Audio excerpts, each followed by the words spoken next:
Perang Dunia Kedua.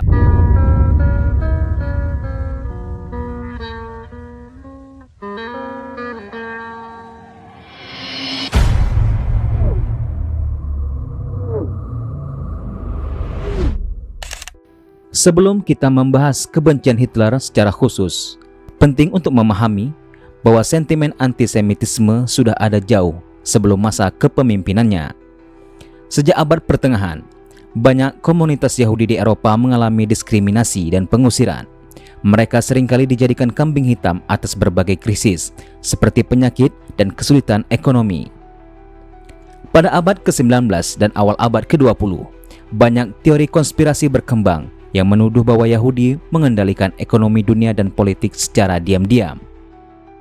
Di Jerman sendiri, gelombang antisemitisme semakin menguat menjelang Perang Dunia Pertama. Yahudi seringkali dituduh sebagai pihak yang mengkhianati bangsa Jerman dan menyebabkan kekalahan mereka dalam perang tersebut. Sentimen ini semakin diperkuat dengan munculnya berbagai tulisan yang menuduh bahwa kaum Yahudi memiliki pengaruh besar dalam perbankan dan media. Antisemitisme ini juga diperkuat oleh beberapa publikasi, seperti The Protocol of Elder of Zion, sebuah dokumentasi palsu yang menyebarkan gagasan bahwa Yahudi memiliki rencana global untuk menguasai dunia.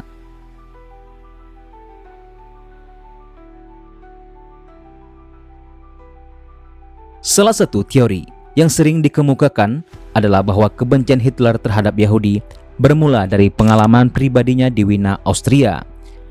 Ketika muda, Hitler bercita-cita menjadi seorang seniman dan mendaftar ke Akademi Seni Rupa di Wina.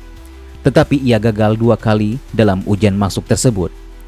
Beberapa sejarawan berpendapat bahwa Hitler menyalahkan Yahudi atas kegagalannya, meskipun tidak ada bukti konkret bahwa Yahudi terlibat dalam keputusan tersebut.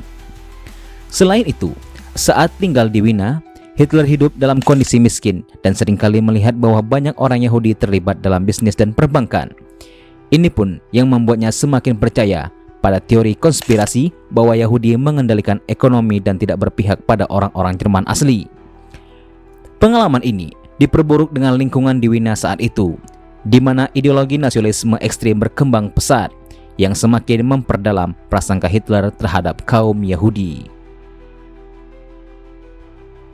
Hitler sangat terpengaruh oleh teori-teori rasial yang berkembang di Eropa pada masa itu. Banyak intelektual dan politisi Jerman mengadopsi teori Darwinisme sosial yang menyatakan bahwa ras tertentu lebih unggul daripada yang lainnya. Dalam pandangan Nazi, bangsa Arya dianggap sebagai ras yang paling unggul, sedangkan Yahudi dianggap sebagai ancaman bagi kemurnian ras tersebut.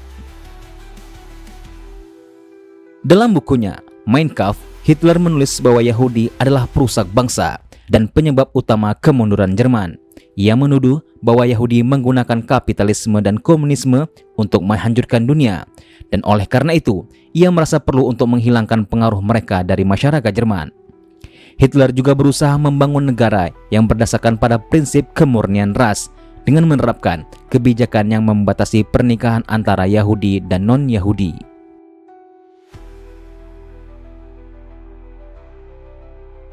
Setelah Perang Holocaust, yaitu genosida sistematis terhadap kaum Yahudi.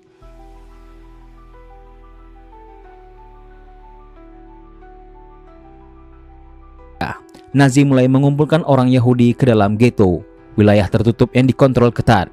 Salah satu yang terbesar adalah ghetto Warasa di Polandia, di mana ratusan ribu orang Yahudi dipaksa tinggal dalam kondisi yang mengenaskan.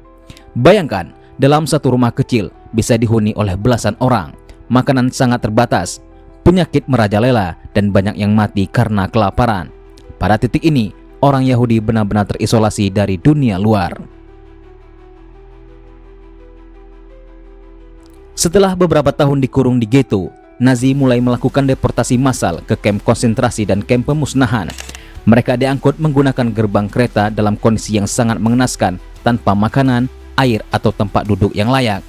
Banyak yang tewas selama perjalanan, sementara yang tiba di kamp pun menghadapi 2 pilihan, kerja paksa hingga mati, atau langsung dieksekusi.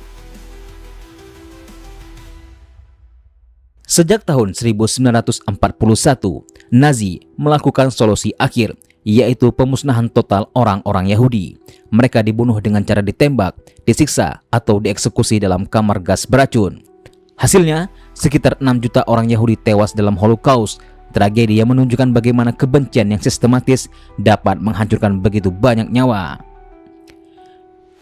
Dalam Al-Quran, kaum Yahudi beberapa kali disebut mengalami kekalahan akibat perbuatan mereka sendiri.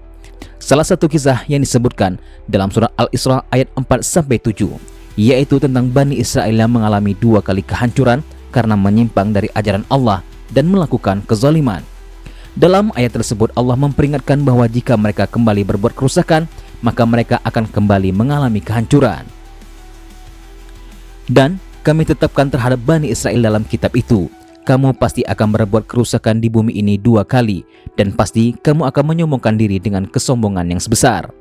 Maka apabila datang saat hukuman bagi kejahatan yang pertama dari kedua kejahatan itu, kami datangkan kepadamu hamba-hamba kami yang perkasa, lalu mereka merajalela di kampung-kampung, dan itulah ketetapan yang pasti terlaksana.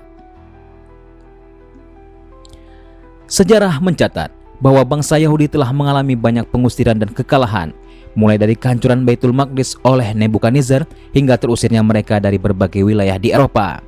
Beberapa ulama menafsirkan bahwa kebencian yang mereka hadapi dari berbagai bangsa, termasuk di masa Hitler, bisa jadi merupakan konsekuensi dari perbuatan mereka sendiri, sebagaimana yang disebutkan di dalam Al-Quran. Sebagaimana agama yang menjunjung tinggi keadilan dan kemanusiaan, Islam secara tegas menentang segala bentuk penindasan, termasuk kejahatan yang dilakukan oleh Hitler dan Nazi terhadap orang Yahudi maupun kelompok lainnya. Para ulama dan pemuka Islam di berbagai belahan dunia memiliki pandangan yang beragam terhadap peristiwa ini. Tetapi pada dasarnya, mereka mengutuk tindakan yang bertentangan dengan ajaran Islam. Dalam Islam, membunuh satu nyawa tanpa alasan yang benar sama dengan membunuh seluruh umat manusia, sebagaimana firman Allah dalam Al-Quran surah Al-Maidah ayat 32, yang artinya, barang siapa membunuh seorang manusia bukan karena orang itu membunuh orang lain atau berbuat kerusakan di muka bumi, maka seakan-akan dia telah membunuh semua manusia. Berdasarkan ayat ini, tindakan Nazi yang membunuh jutaan orang, termasuk orang Yahudi, jelas bertentangan dengan prinsip Islam yang menjunjung tinggi hak hidup setiap manusia. Islam mengajarkan bahwa perbedaan agama tidak boleh menjadi alasan untuk menindas atau membunuh orang lain. Rasulullah SAW sendiri memperlakukan orang Yahudi yang hidup di bawah pemerintahan Islam dengan adil. Maka, tindakan Nazi yang menargetkan satu kelompok etnis untuk dimusnahkan jelas bertentangan dengan ajaran Islam. Dampak dari Holocaust dan kebijakan anti-Yahudi Hitler tidak hanya terbatas pada Jerman, tetapi juga mempengaruhi kebijakan dunia pasca Perang Dunia Kedua. Pendirian negara Israel pada tahun 1948 sebagian besar dipengaruhi oleh penderitaan kaum Yahudi selama Holocaust yang memicu gerakan Zionisme modern hingga mereka melakukan penjajahan kepada rakyat Palestina hingga hari ini. Bagaimana menurut Anda tentang video ini? Silahkan tinggalkan tanggapan Anda di kolom komentar dan nantikan video-video kami selanjutnya. Wassalamualaikum warahmatullahi wabarakatuh.